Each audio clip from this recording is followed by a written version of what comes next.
All right, everyone, we made it. This is the 42nd episode of season two, and we're finally at our finale. It's been a good season, long season. Good time for me and Matt to take a little bit of a break. Don't worry, we will be back with season three, so we're not going anywhere. But in traditional fan and the fanatic fashion, oh, try saying that fan and the fanatic fashion. The tongue Um, twister. in fan and the fanatic fashion, after the NBA Finals, it's time to pretty much wrap up the season. We will be probably having a couple off-season episodes, but finals ended tonight.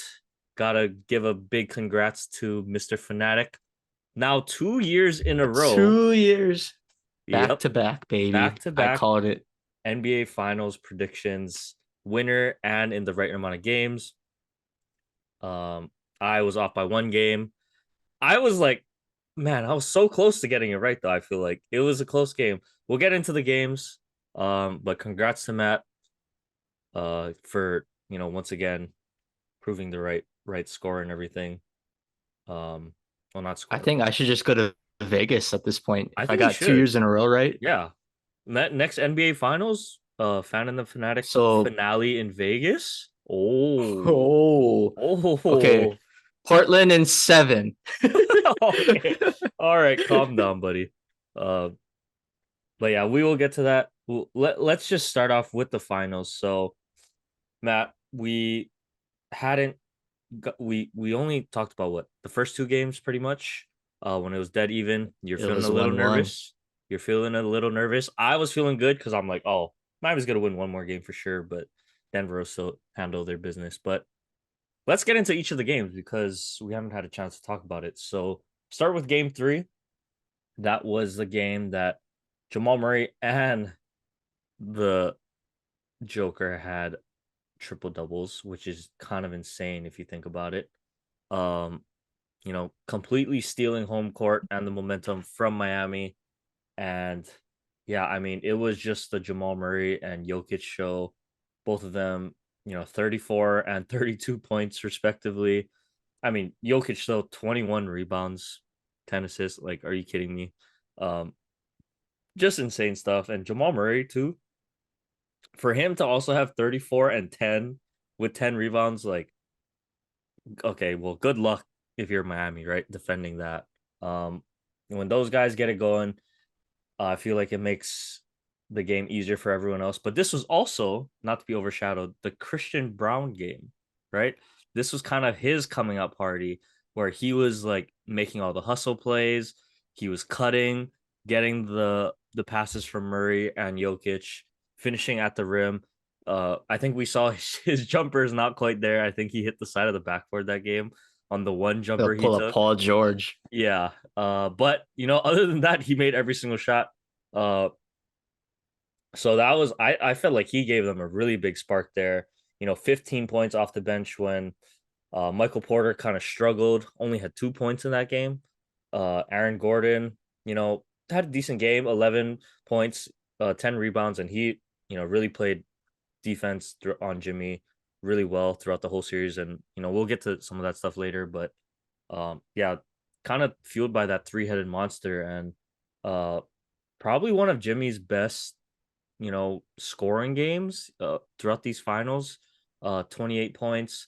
Bam. I thought, Bam had kind of been the rock for Miami, which I would not have thought I would say going into this series, but I think he scored 20 points in every single one of his of the finals games. So not really expecting that from Bam, but good to see that kind of offensive input from him because yeah, as great of a stopper Bam was, sorry Logan, I think no one was stopping Jokic one on one, even as good as Bam was.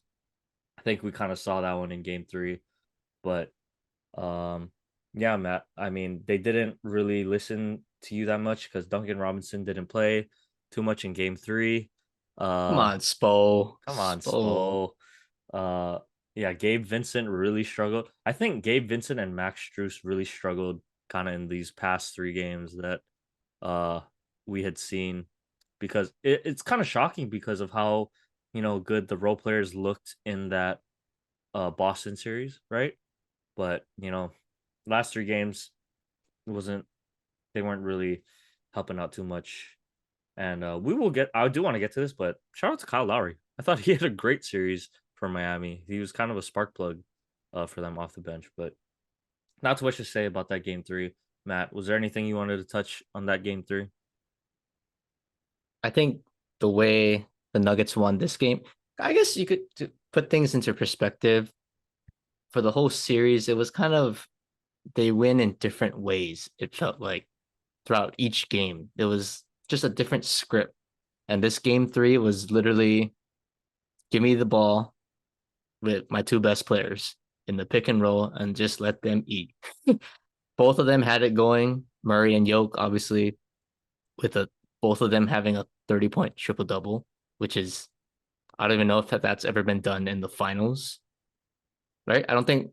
Yeah, LeBron and Kyrie they scored 41, but they didn't have a triple double. So very impressive stuff from obviously Yoke, but also Jamal Murray, who's actually I would say he kind of struggled for the most part this series outside of game three. So for him to get on a heater and just dominate from start to finish, that's a very welcoming sign to see if you're a Denver fan going in out of that game, you could say. And for me, since I gotta say it again, I called it Denver in five. It wasn't the script or the order that I thought it would be.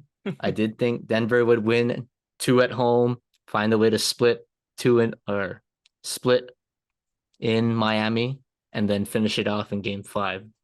But you know what? They figured it out in five. But yeah, I think this was a very testimonial performance by Jamal Murray and Nikola Jokic. And they outplayed Jimmy Butler and Bam. Jimmy Butler, I mean, you mentioned probably his best, I should say most efficient scoring game in this series. So they just countered that with ease. And I don't think any role player outside of Christian Brown had a significant impact in this game. So when your two big guns are rolling like that and you get a little help off the bench, Nuggets are very tough to beat. So it was just the Jamal Murray and Jokic show. That's basically a game three summary. Yep. Couldn't have said it better myself. And then, moving on to game four, another blowout in Miami. I wasn't expecting these games to be blowouts. I think I said it was going to be close games, I but feel like game four wasn't really like the score is misleading. I thought it was pretty close, and then at the end they just kind of just yeah, stomped on their throat in the that's last true. couple minutes. I can see that. But man, I mean, you want to talk about, like you said, different ways to win, right? I mean, this one, Aaron Gordon was kind of just Oh unstoppable. my I mean, goodness. 27 points, 11 of 15, 3 for 4 from three. He shot the three really well this series, I thought. Like, and if Aaron Gordon is going to start knocking down, open jumpers, all right, well, good luck. Because if he puts the ball on the floor with a lane, like, he's either going to dunk it or he's going to go strong to the rim. And this was the game, though. He really was hunting the mismatches. And they were talking about it on the broadcast as well. But this is what I talked about, right? In my kind of finals preview was that who is going to guard Michael Porter and who is going to guard Aaron Gordon, especially Aaron Gordon inside the post. Because every time, they would run a pick and roll or they get a switch as they come down the floor. And if Gabe Vincent was on him, Caleb Martin, Duncan Robinson, Max Strus, any one of those guys, if any one of those guys was on Aaron Gordon in the post, he was calling for the ball. He was aggressive. And Jamal Murray and, Jokic being the great passers that they are, find a way to get him the ball. And it's just too easy. Like, honestly, it was too easy for him. 27 points, on 73% shooting. Yeah, that's going to be efficient and that'll do it every single time. But also, like you have here, Bruce Brown had a great game as well. Like, he was just kind of taking advantage, I thought, of they were he's like they close out super hard on him, and then he just creates a shot, and he had one like great finish towards the end of the game. Like, the whole he went like had an up and under. I remember watching it, Yeah. kind of put the game away. I was like, all right, well, Bruce Brown's hitting those types of shots. Yeah, good luck. He was the guy down the stretch that was in a sense closing the game. They were kind of just giving him the ball and he was creating off the dribble. So Especially I mean, Jamal Murray yeah, struggled that game too. and Jokic, this to me was the game Miami. They if they were gonna get back in the series, they needed this one because Jokic was in foul trouble. And let's not forget that early in the game, he kind of twists his ankle a little bit. And I saw him hobbling. I was like, uh-oh, this is not good. And if you're in Miami, I would think, oh my God, like Jokic is hurt. Like, let's get him now. Get him while they're down. And he was in foul trouble too. Like the shots weren't falling. Just Miami missed a golden opportunity, but you got to give credit to Aaron Gordon, especially because I think he kind of weathered the storm early in that second quarter. That's when he kind of, I think he scored like 12 points like in Yeah, a row, yeah. something crazy like that, just to keep him in the game. So you got to give a special shout out to him. And then Bruce Brown obviously closing it out in the fourth. Just great team basketball. That's really what it is about Denver. Denver. Hmm. Yeah, and I mean we'll do kind of a final summary after, but I did hear them talking about that after the game today. But yeah, I mean, just Jimmy had 25, shot pretty well from the field. Bam, 20 points again, but it just seemed like Jimmy couldn't find that second gear. Yeah. Like, I don't know, ever since that, Boston series, I think kind of you called faded, it. kind of faded. So I, If if only the Lakers won, because you were exactly right. Jimmy just might have ran out of gas at this point. I think so. It, like, from all the carrying he was doing early on, yeah, like, I mean, you really think about it, right? The play-in games, stress minutes in in both of those games to have to play just that extra mileage, right? No Tyler Hero, like I feel like it matters. I think it matters. So I think he probably just ran out of legs at the end. But um, let's just move on to game 5 tonight. Um, what a battle. I mean, I don't know if you were watching it live, Matt. I was watching the Yeah, game. I mean, just from start to finish, really, you could tell both sides. It was just that there was no doubt about effort in from either side. I thought both sides were playing extremely hard, but really at the half, right? When Miami is up 7, and with how poorly Denver was shooting, I was just Oh my thinking, "Oh goodness. no, this is not good." Yeah. Because I mean, I don't care who wins, right? But for my prediction to be right, I was like, I need Miami to I win was this cheering game. for Denver. I I was needed cheering for Denver. see, I needed Miami to win this game, and I'm like, oh man, they're only up 7 with Denver being what, like 1 of 15 or something ridiculous like that from 3. And it's like, oh man, and not to mention they were missing free throws as well. So to only be up 7, I'm like, oh man, that's not enough. Like if Denver just starts hitting a couple of these threes, like they're gonna be right back in the game, and it's gonna be trouble for Miami. And lo and behold, that's what ended up happening. But you know, I just thought down the stretch, the thing that stood out to me was really Denver's defense. Actually, like they were swarming guys. Oh yeah. There was no lack KCP. of effort. Yeah, KCP was everywhere. They're chasing hard off screens. Like your guy Duncan Robinson, I think they tried to feed him, tried to feed him a couple times, but just the chase and the ball denial and like the effort was there. And it was almost, I mean, Miami was hungry too, but it's almost like Denver was playing like they were about the ones about to be eliminated, like they were they weren't about to let this game go. And I mean, so many things I really want to say about this game, but Michael Porter, him finally getting his shine, I felt like that was a big moment for him. Finally stepped up when they needed him. Not only with the 16 points that were big, but 13 rebounds as well.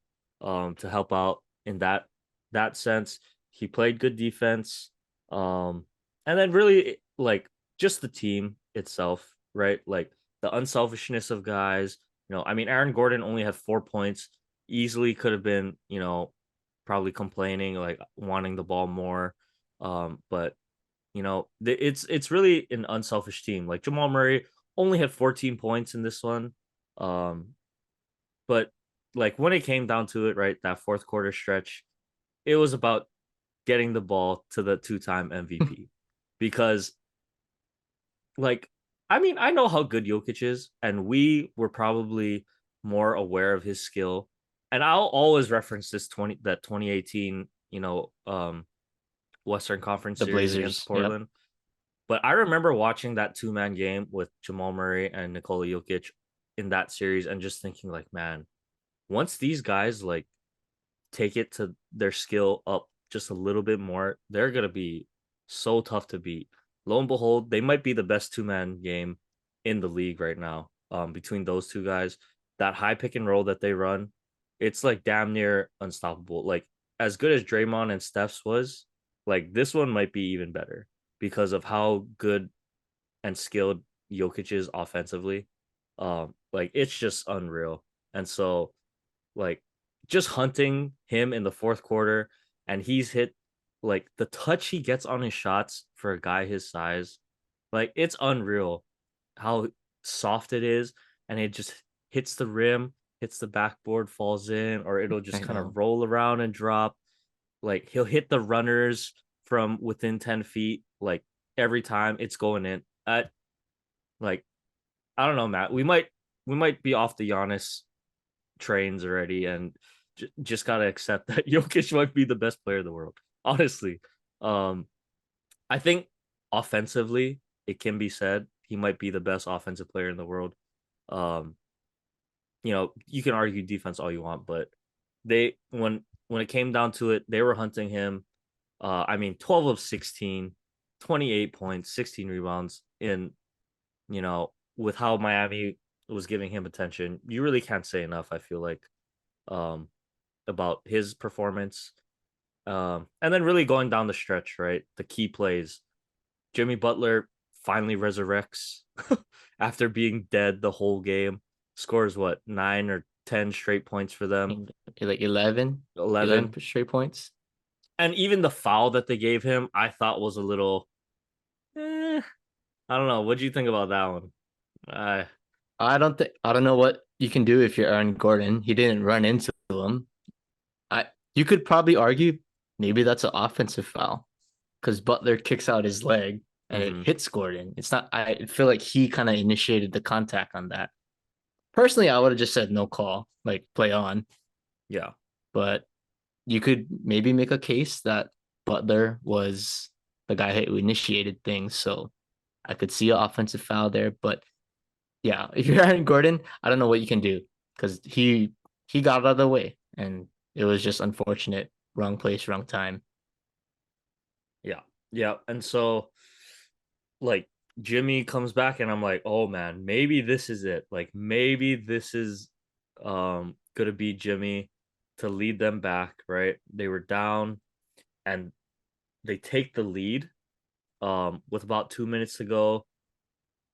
Bruce Brown. I think Bruce Brown hit a putback, right? Yeah. Yeah, that big putback layup to put them up. Um and then from there just Miami's offense like couldn't get off the mat pretty much from there. Yeah, that Bruce Brown putback was huge. He also, or KCP and him also hit the big free throws to close out the game. But, you know, that one Jimmy Butler pass probably, I think, probably sealed it more or less, right?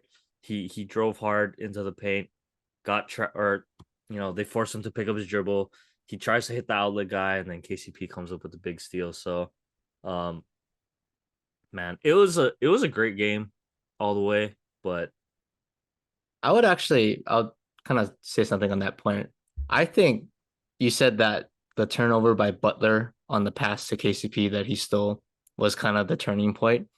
I think the turning point was actually the possession after when they were down three, they called timeout, and I forget how much time there was, maybe like 12, 14 seconds. So a lot of time to get a quick bucket, play the foul game. and I can't remember who took the shot. I think it was Oh, Butler. Jimmy. Oh, He yeah. took No, a contested, like a super I contested remember. three, Okay, and you're I'm right. like, oh, that's not like if it's not Duncan Robinson taking that shot, I don't want anybody taking that shot because you got 12 seconds. Get to the basket Yeah, and yeah, I extend the agree. game. I I thought that agree. was a terrible decision by Jimmy Butler. I mean, I'm not sure what he's trying to do there because I mean, Denver wasn't hitting their free throws, Yeah, like throughout yeah, the that's game. right. So even more so, you would think like, hey, a foul isn't the worst thing here. So I mean, I totally agree with you. I was talking to like my dad when we were watching the game. I'm like, okay, Miami, if you can't get either Duncan Robinson or one of these shooters open for a three, like attack the paint because you still can score, play the foul game, one miss, right? Three wins it. With that much time, like under 20 seconds, you still have that's a lot of time, to get a shot.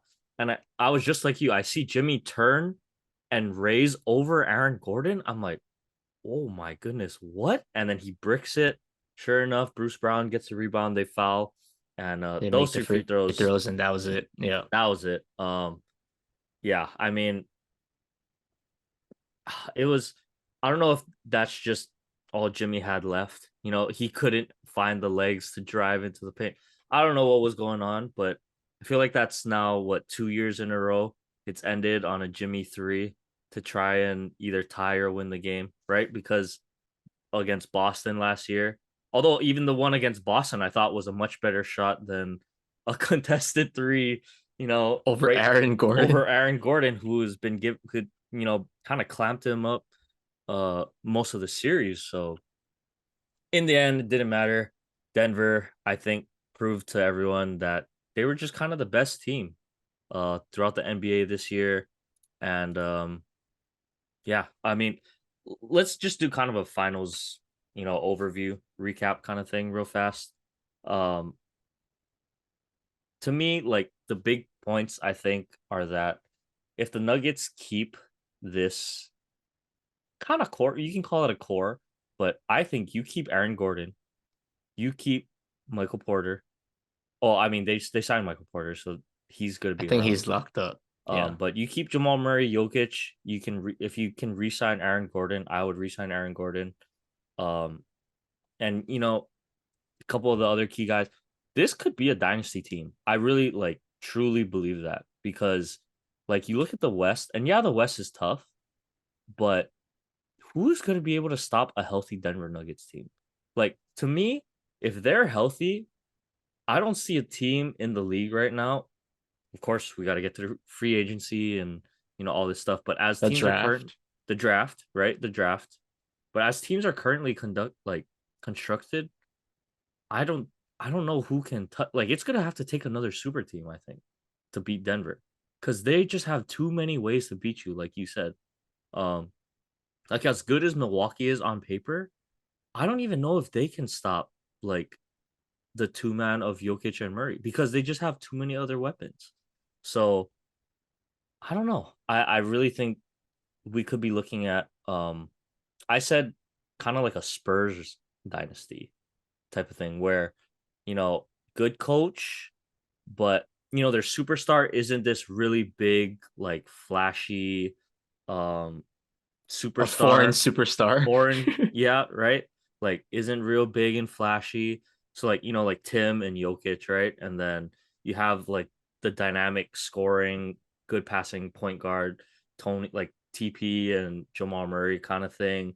They might not have a Manu type of guy, but they have Michael Porter, Aaron Gordon, like guys that can be a solid third option. um it's like a winning culture. I feel like they've established a winning culture. Mike Malone figured it out.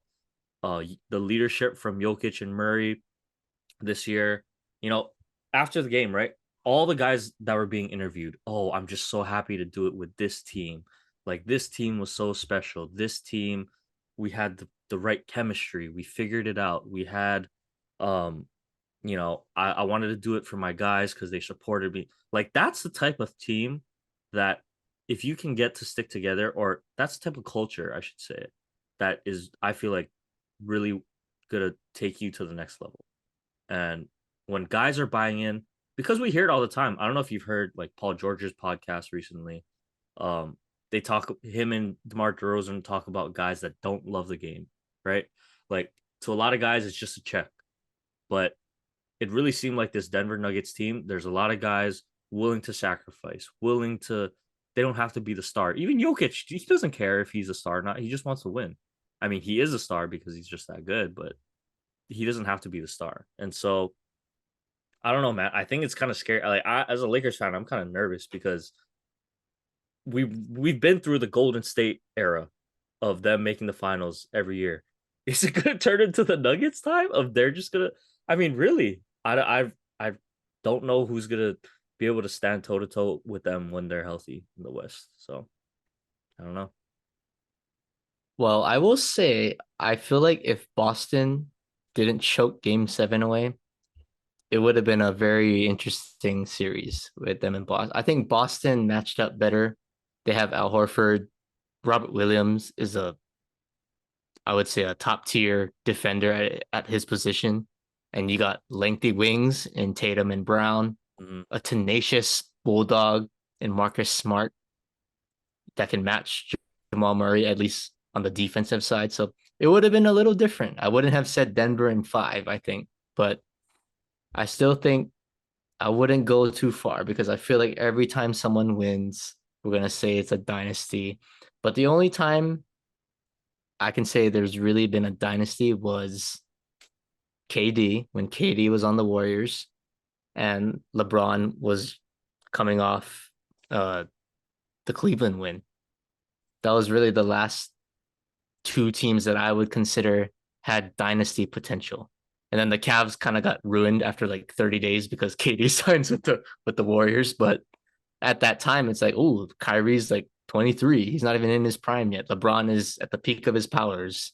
And Kevin Love was an all-star at that point. So yeah, I don't know. I'm not ready to go to a dynasty yet, but I do think they're definitely on everyone's radar right now. Like no one's gonna disrespect them anymore. I'm not, at least. Yeah, there will be no more I am Nuggets. bought in with Yeah, the Nuggets. there's They no will be more. contending. I agree.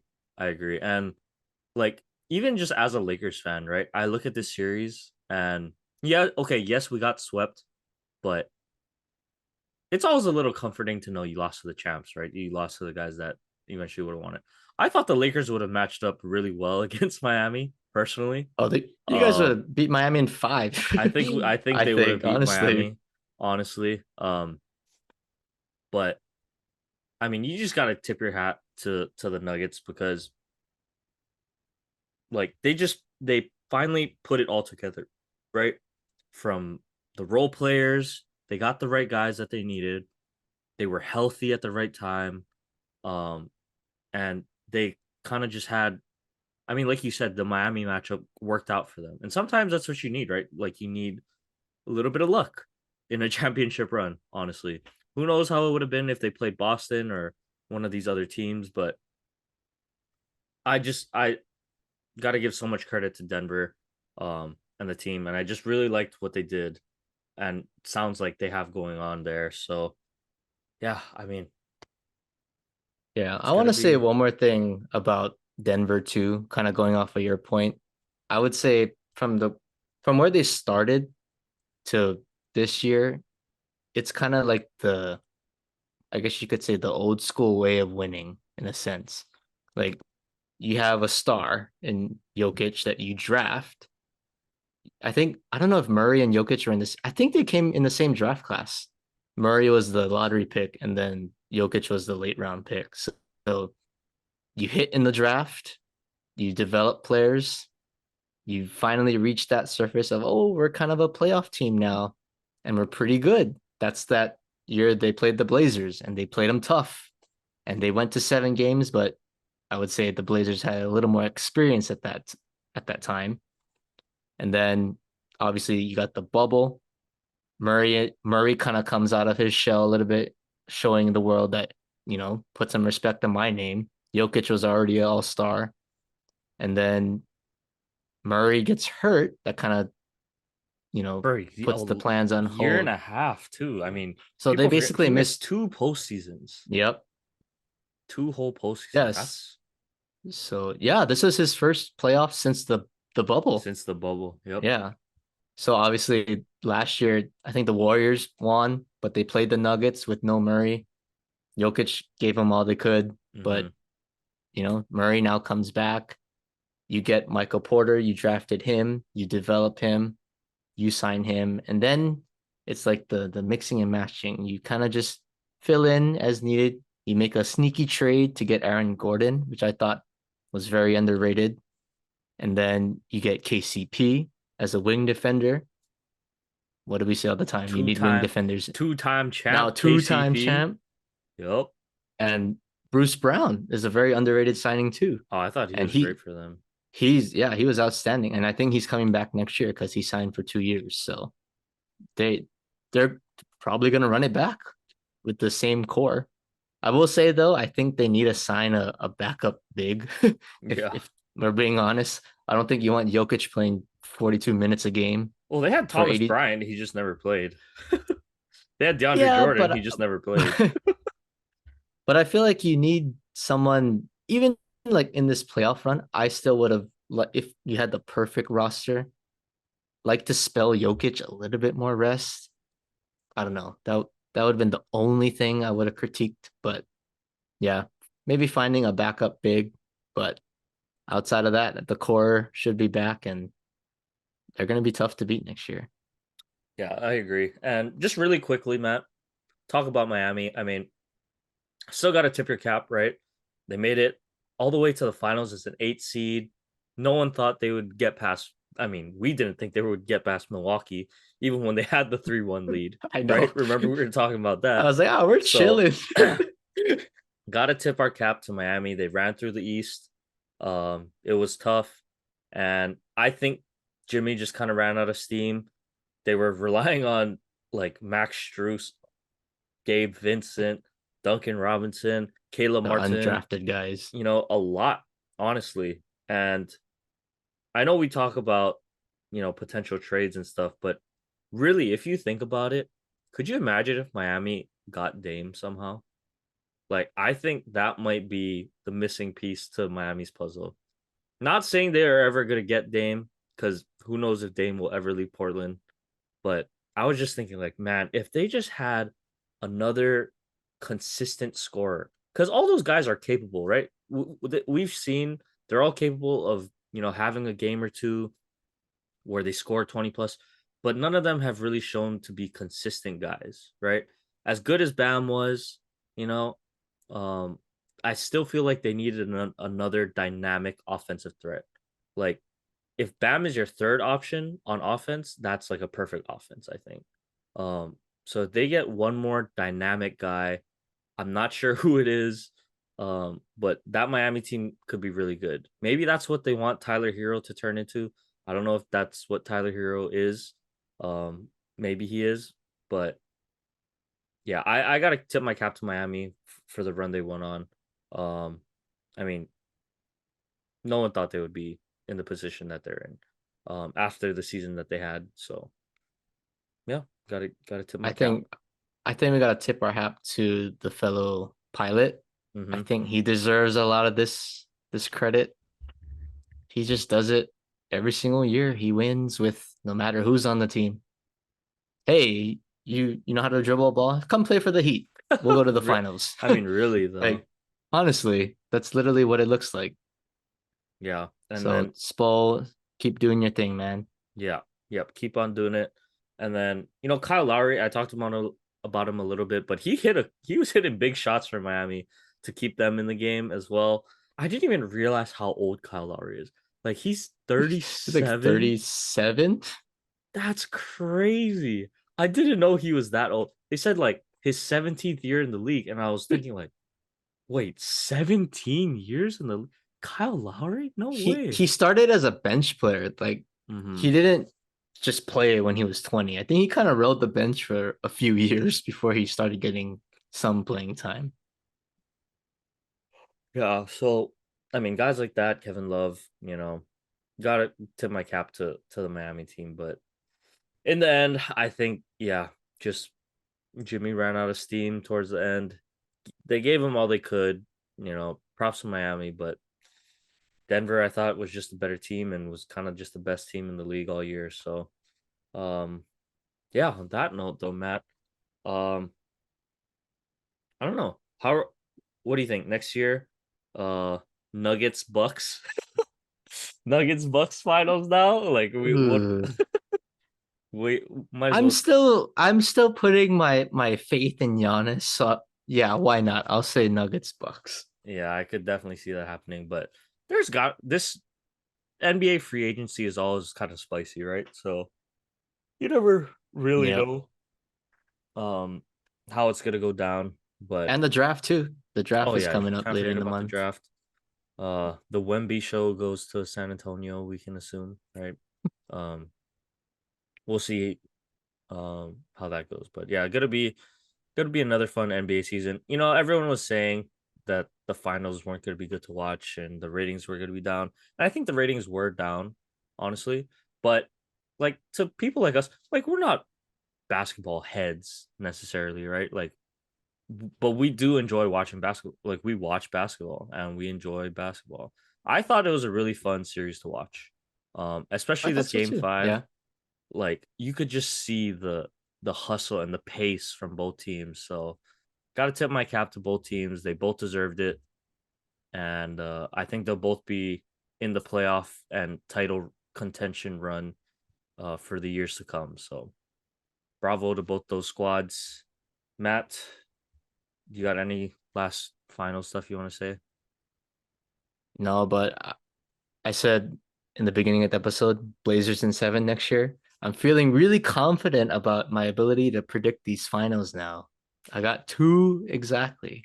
Two in a row. We're gonna need the Blazers are gonna need to get someone for that to happen Two though. in a row. So I don't know who. So who are they gonna get, Matt? What Scoot? Oh no, they can't get Scoot. They're the third pick, right? Maybe they should trade for Wemby.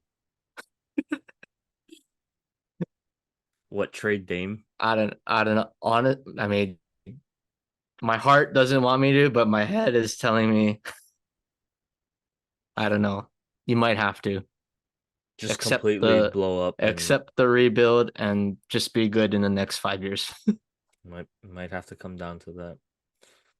Well, okay. We'll get to some other news after, but I think this is a good time for a break. So we'll take a break here and get back and uh call it kind of wrap up our season 2 of Fan and Fanatic. So stick around. Okay, Matt. Before we get to our baseball stuff, couple of quick hitters I wanted to get to. You pointed out Dalvin Cook, like Dalvin Cook rumors. So he gets released by the Vikings, but kind of crickets after that. Not really sure where he's going. I mean, I heard the Miami rumor floating out there, and I would love to That's have why I thought Dalvin you Cook. would be excited. I mean, I would love to have Dalvin Cook, but did you see the type of money he's asking for? He's asking for big bucks. And yeah, we still gotta pay guys like Christian Wilkins. We got 4 running backs on the squad already. We got a lot of speed on the outside. Uh Brought in a couple good wide receivers, I think is gonna help a lot. Barrios and Mr. Chosen Anderson.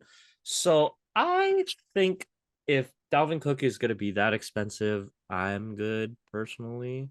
Um, but yeah, the kind of dried up after I after he I left. also heard a rumor that Dallas was looking into Dalvin Cook, and as much as I love Dalvin Cook, please no. That's what is the point of releasing Zeke and then you go sign another running back that's going to go into a long-term deal with a big contract? That is just absurd. I really don't think that's a true rumor. I don't know who put that out there.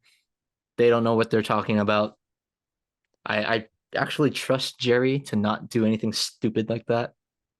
But yeah, as far as the Vikings though, I'm still shocked that they released them.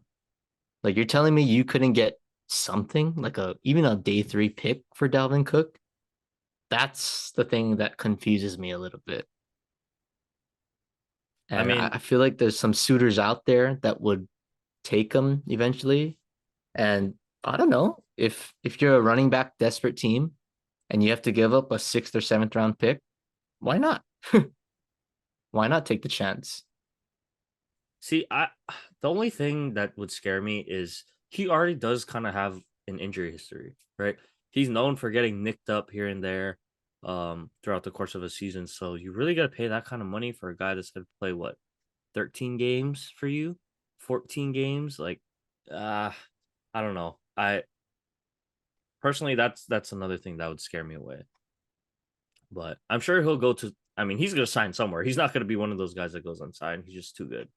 Um, so he'll go somewhere, but yeah, Minnesota.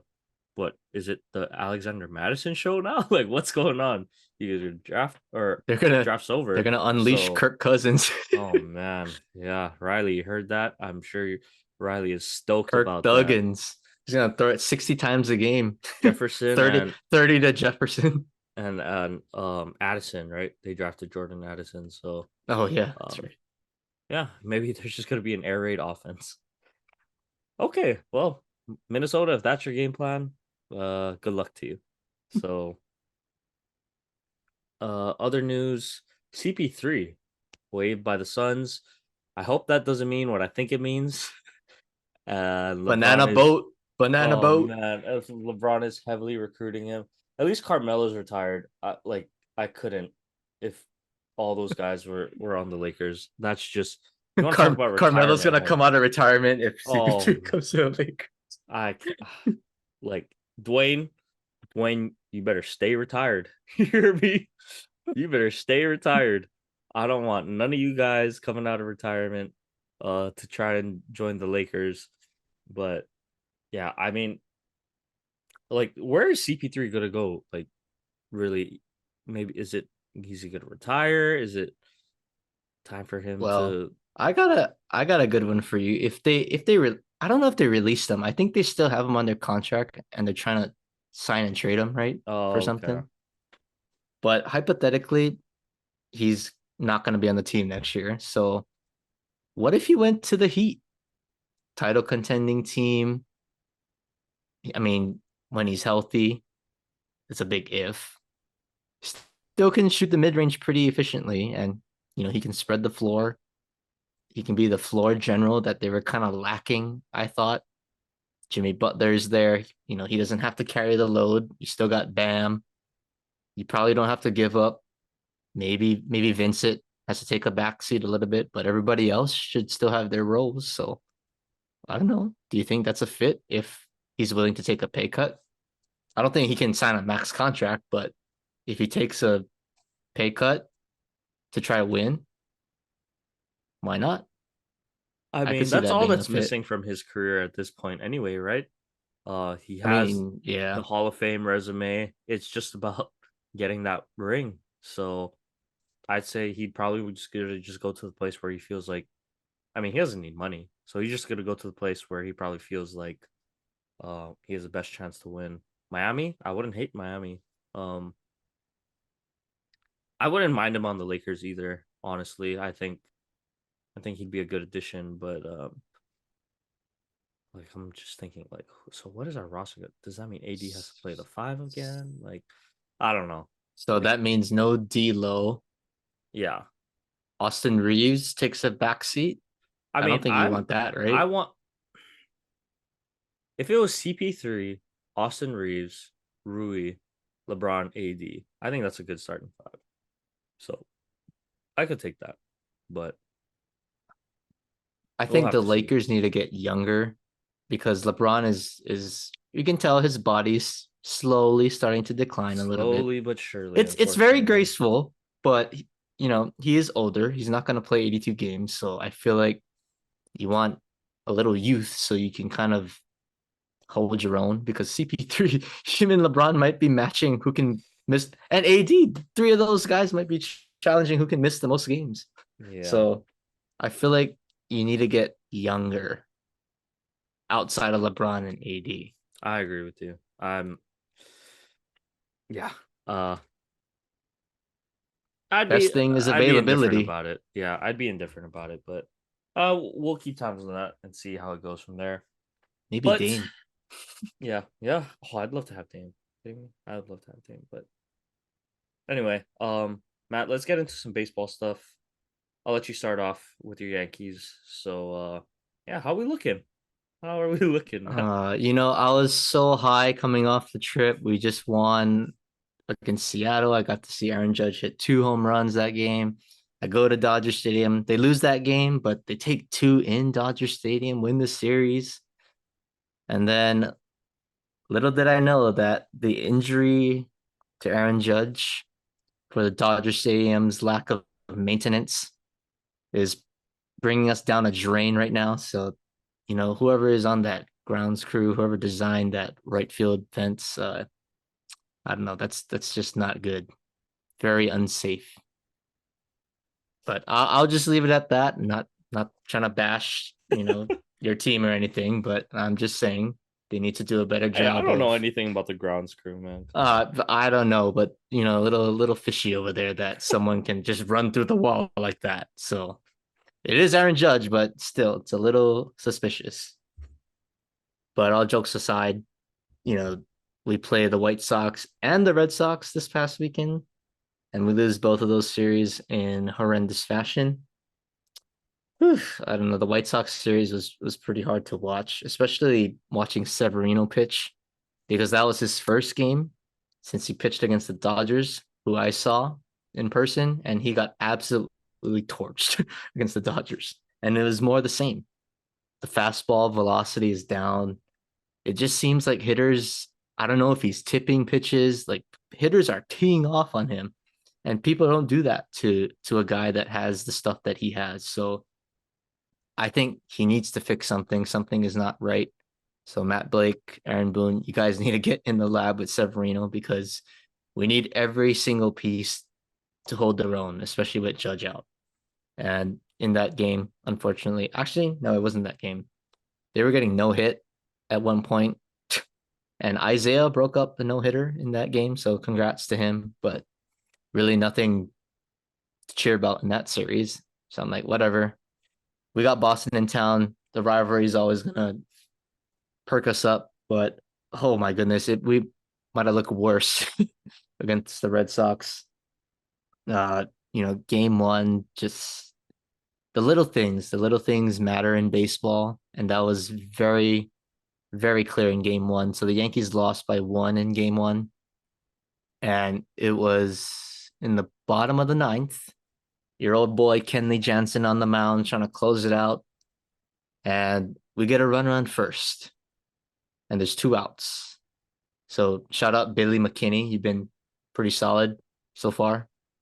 But he gets on, and Aaron Boone decides to pinch run for Oswaldo Cabrera. Now, there's 2 outs, and mind you that Kenley Jansen is pitching, and he has a very, very high leg kick that you know of. So guys typically have an easy time stealing against him. Oswaldo Cabrera, I'm just waiting, waiting. Gleyber Torres is at the plate, just waiting and waiting for him to steal, and he's not going. And he keeps jumping around. Like, it looks like he's trying to steal, and I'm like, what are you doing? And he doesn't steal. And sure enough, Gleyber Torres gets a base hit. Just sad. That's the kind of things you got to take the base right there with the closer. You get on second, you score off the hit from Torres. The game is tied. At worst, you're going to extras, and then anything can happen from there. But now you got first and second, 2 outs, and you leave it up to a 22-year-old rookie who looks pretty lost at the plate right now. He almost hit a home run. I give him credit, but Volpe is struggling, and as much as you want him to succeed, I can't trust him. So if I'm Cabrera, I need to get in scoring position to allow Gleyber to just give him a chance. He delivered, but Cabrera, you got to take that base.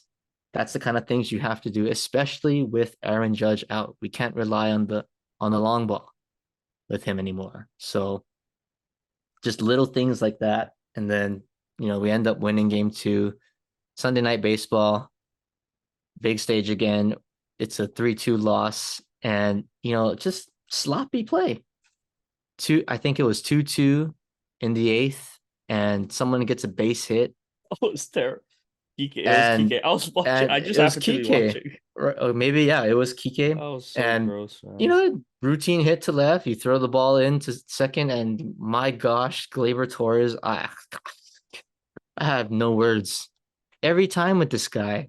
I mean, maybe we got to get Wade on in the offseason just so I can have a vent session with him. But his defense is it's killing us. It's bad. It's it's a liability. And sure enough, you know, Kike gets into scoring position and they score off an RBI ground out. That would not have happened if you give up that. And again, you go to extra innings, anything can happen. So you end up losing the series when you had the chance to sweep the Red Sox, and we wouldn't be having this sour conversation. The offense looks horrible. We only scored 2 runs because a baseball hit second base and got a nice ricochet. Other than that, we would have got shut out.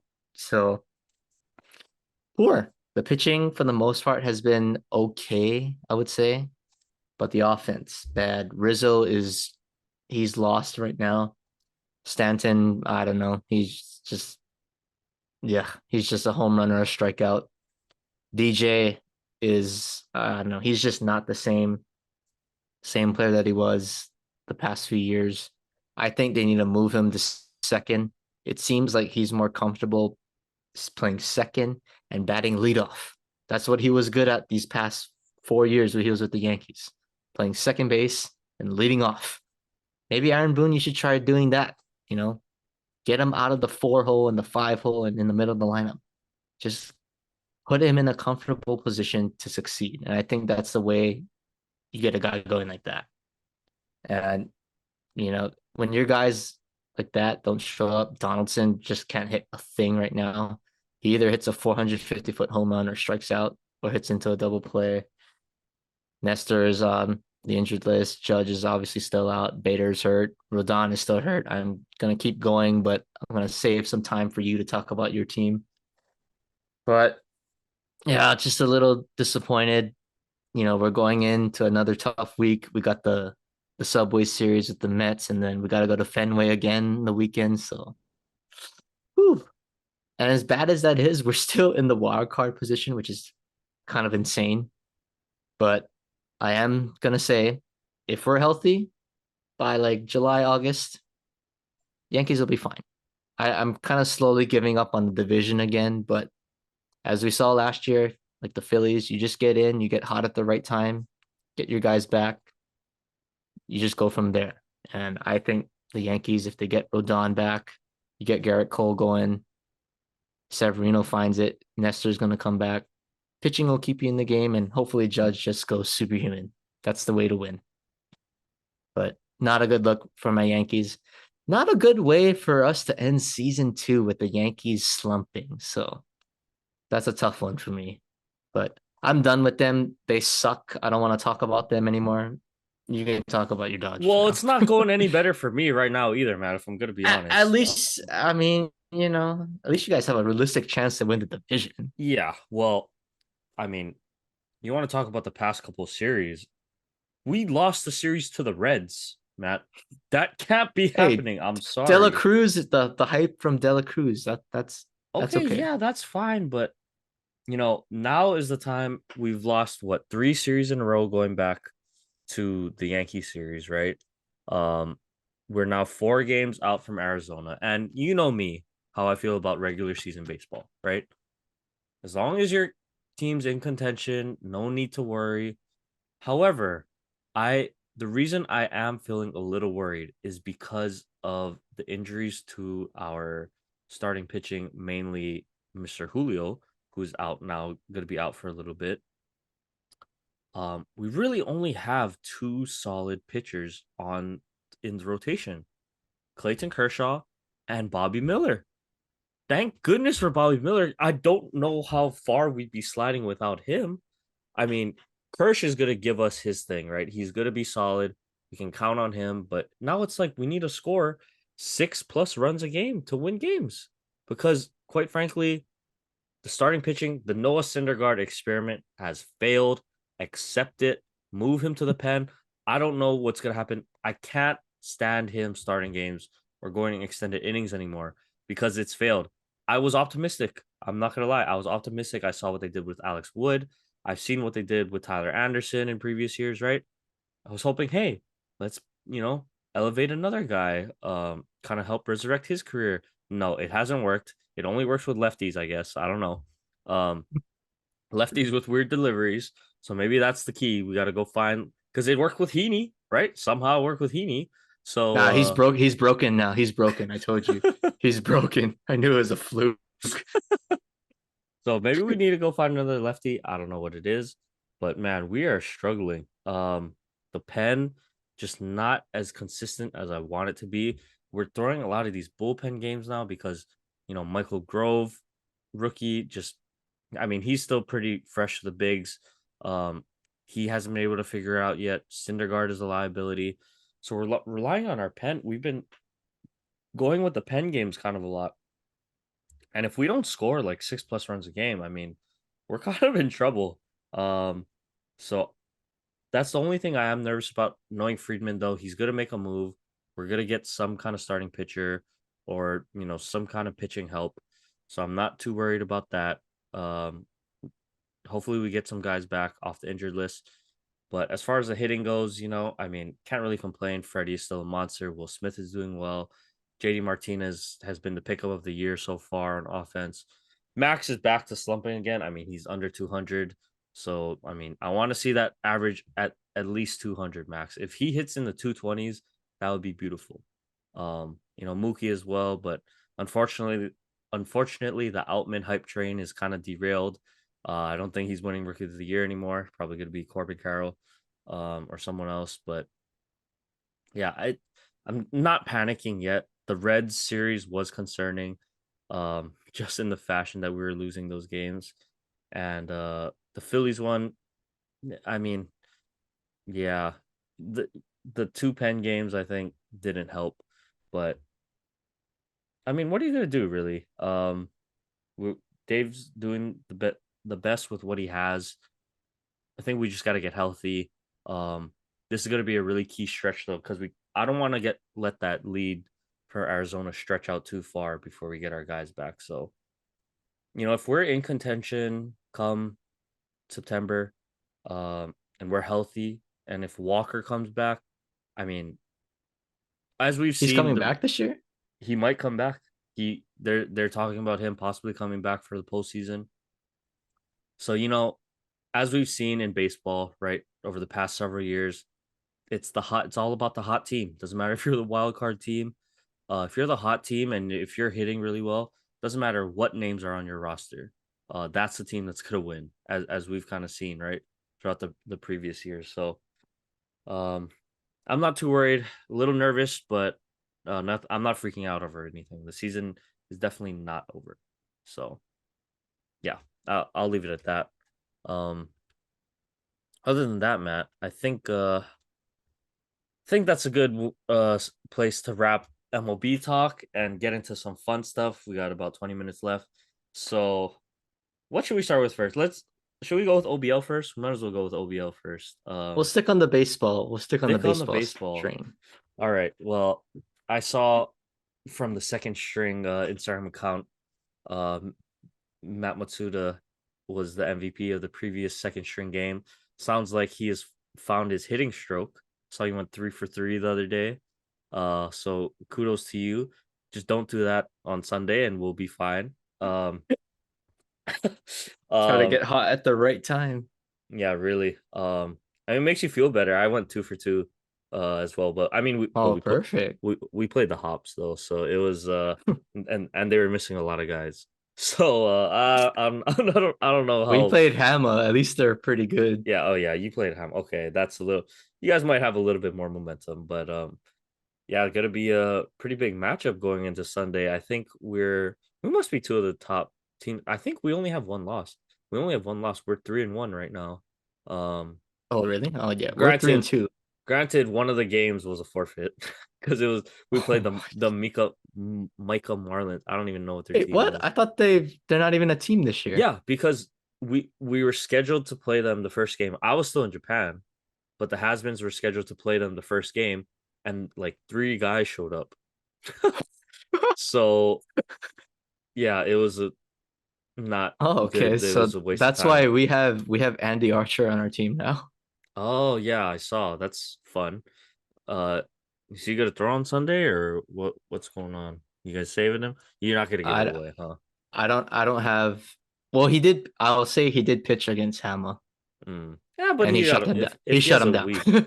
Well, geez, man, I wonder why.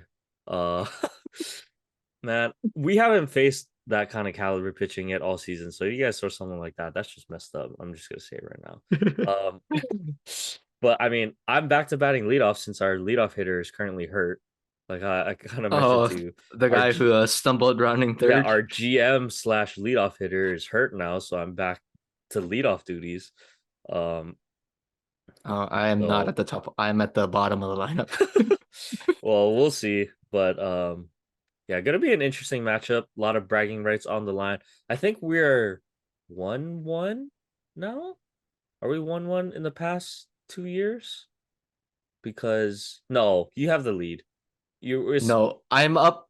Okay, I play with no clue. I think we're like 12-1 against you guys. no I way 12 swear. and 1. Yeah, We we haven't we've played. lost one time that oh no, twice. We lost twice. We lost Yeah, you guys twice. lost twice to us. But Okay, you it's 11 and probably like 2. no, we haven't played that much. It's probably like 6-2. We haven't played that many games against each other. It's probably like 6 or 7 total games. I don't think we're in the double digits. No way.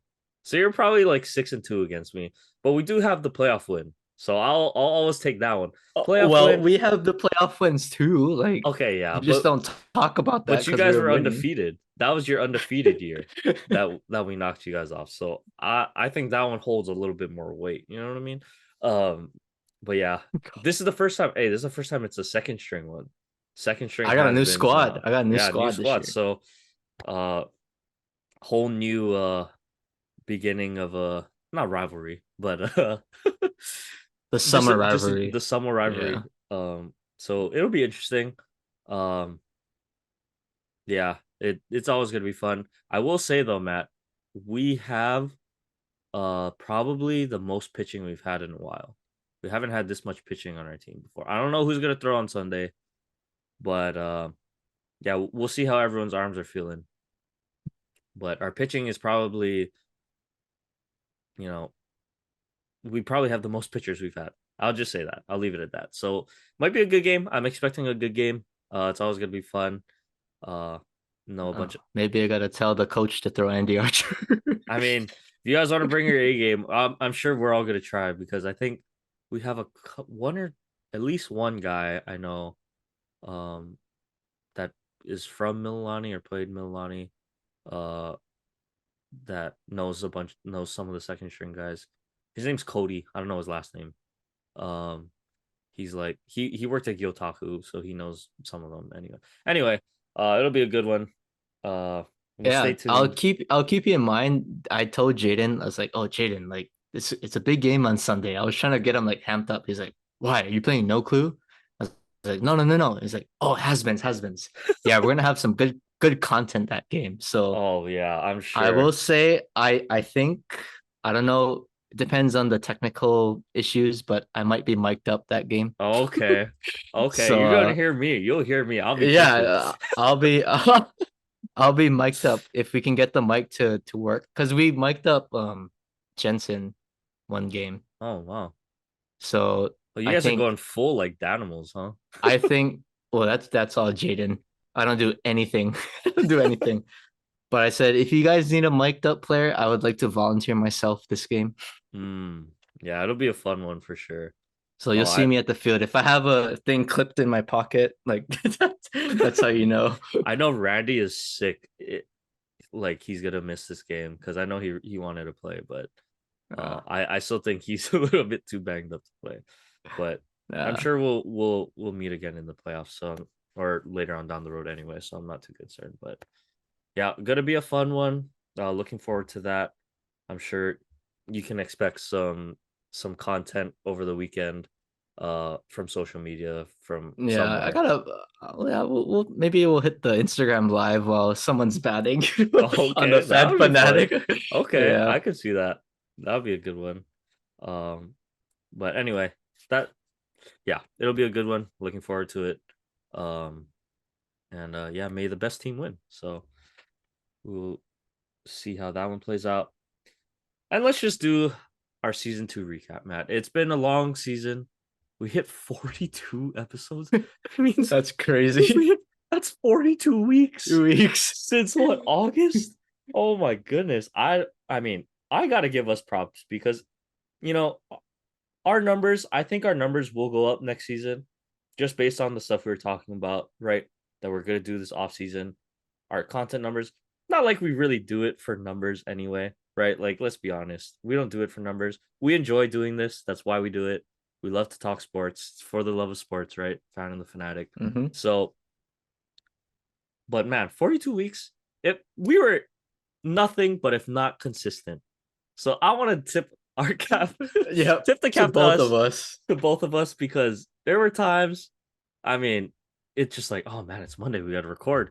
So, we were nothing if not consistent. I'm sure the content levels will go up. I can guarantee you You're season gonna three, Charles Barkley guarantee it. guarantee that season 3 will be our best season yet. Um, but let's do a nice little season 2 recap here. So Matt, I know you had some shout outs you wanted to get to, so I'll let you take the wheel, and kind of go through your list of people you wanted to thank this season. Yeah. So we kind of wrote this up before we recorded, but we want to give a special shout out to certain viewers out there and also our guest. So I guess you could say our first, I don't know if you want to call it an award or title, but I'll say it as the most loyal viewer, and we'll call it the AKA Biggest Fanatic Award. I think I can safely say I know someone that deserves this award. That's my fellow teammate on second string and Milani AJ, Jared Fuge. I know you're gonna listen to this episode too because you listen to every single episode that we posted. I think you're the only one that's listened to probably every single episode. But I got to give a special shout out to him. I think he knows more episodes in depth than we do at times I appreciate it, man. because Thank you he for the he support. at during AJ season he was like, "Oh, I like that episode when you guys talked about da da da da." I was like, "When did we do that?" It's like I didn't even know what episode that was. So shout out Fuge. You already know you're the number one supporter of this pod. So Appreciate it. we Appreciate it. appreciate the support in season 2 from you as our biggest fanatic award. But I guess we'll get on the highs and then we gotta talk about the lows a little bit. So I don't know if you have any. Hey, I'm gonna give you a chance if you want to say anything. Feel free, but I do have a person in mind for this award coming up. So Fuge is our biggest supporter out there. We got to shout out the least supportive person we know out there. We'll say the least supportive fan of the fan and the fanatic. I think it's a pretty obvious one.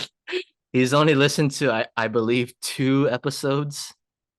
He is our close friend.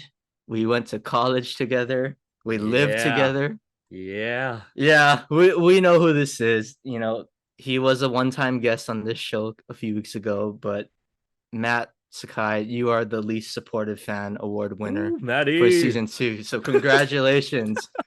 Solid 2 episodes out of how many episodes did we make? At least like 42. no, that's just this season. Oh, But I'm oh, talking about oh. like Oh, I don't even I know think the he total count. only he told me he only listened to the one with Ty and the one that he was on. So that's 2.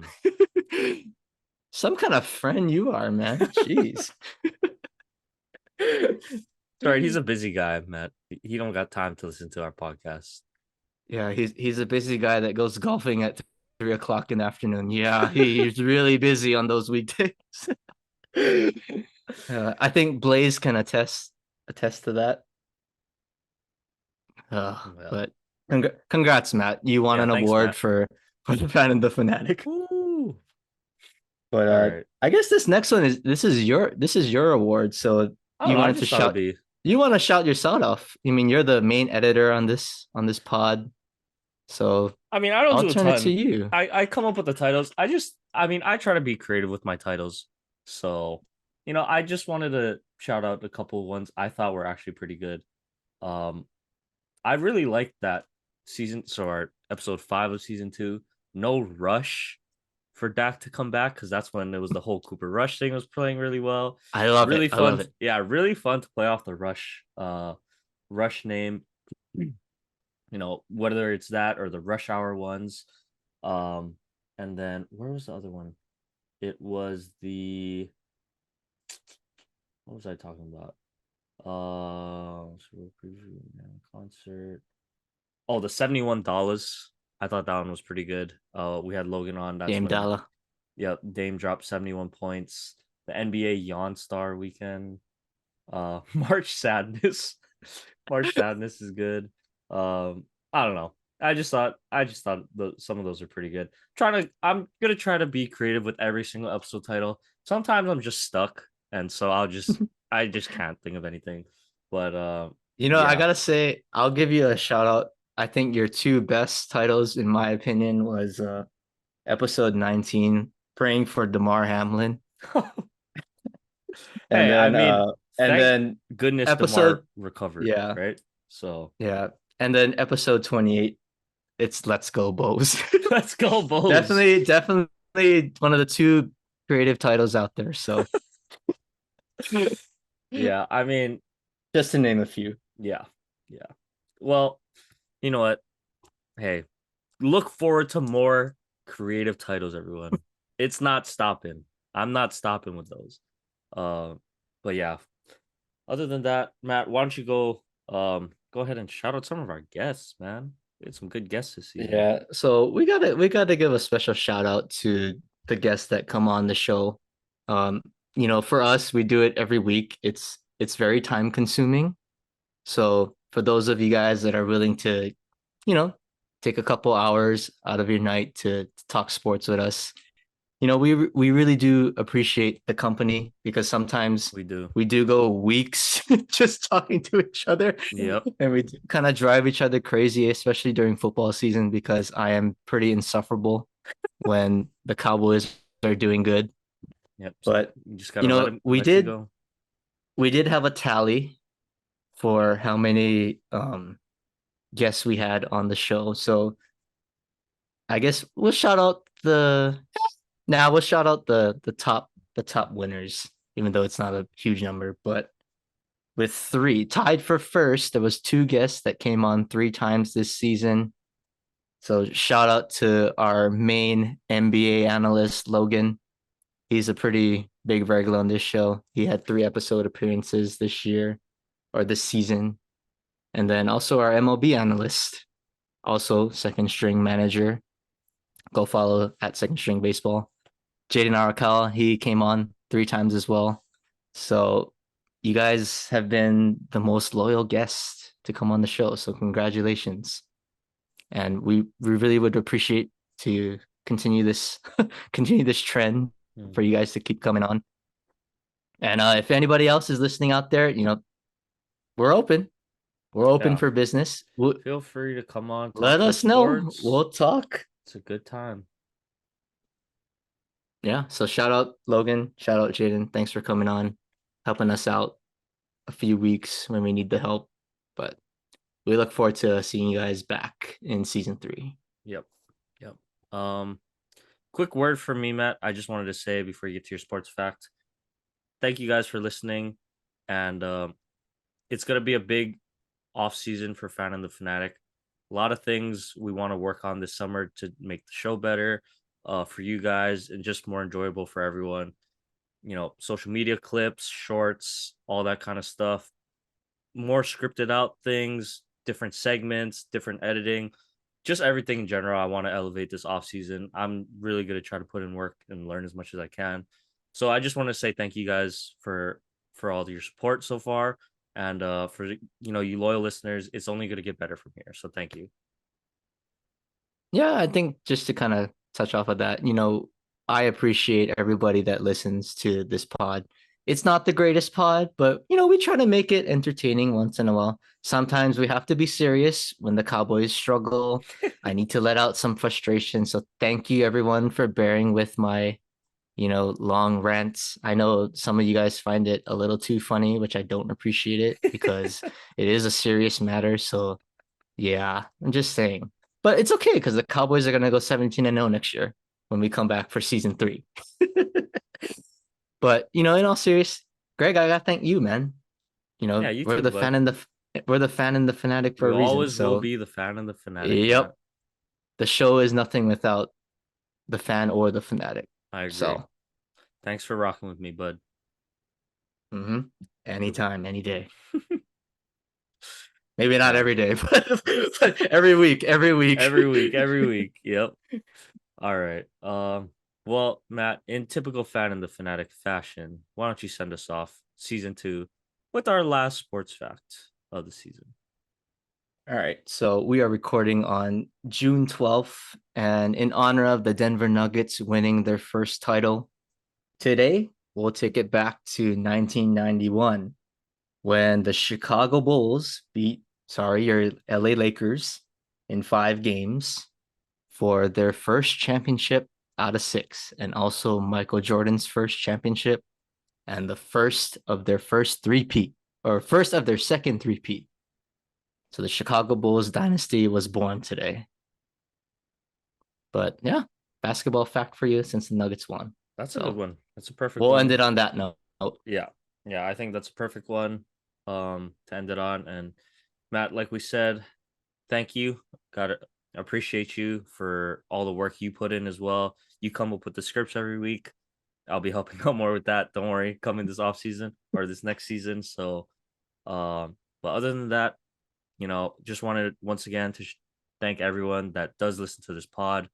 Uh, you guys make it more, you know, worth it for us to do every week. So knowing you guys listen in every week really makes a big difference. So other than that, thank you guys, and we'll be wrapping up season 2 here. Get to some off-season stuff, and we'll be back stronger for season 3. So everyone stick around and take care. We'll see you later.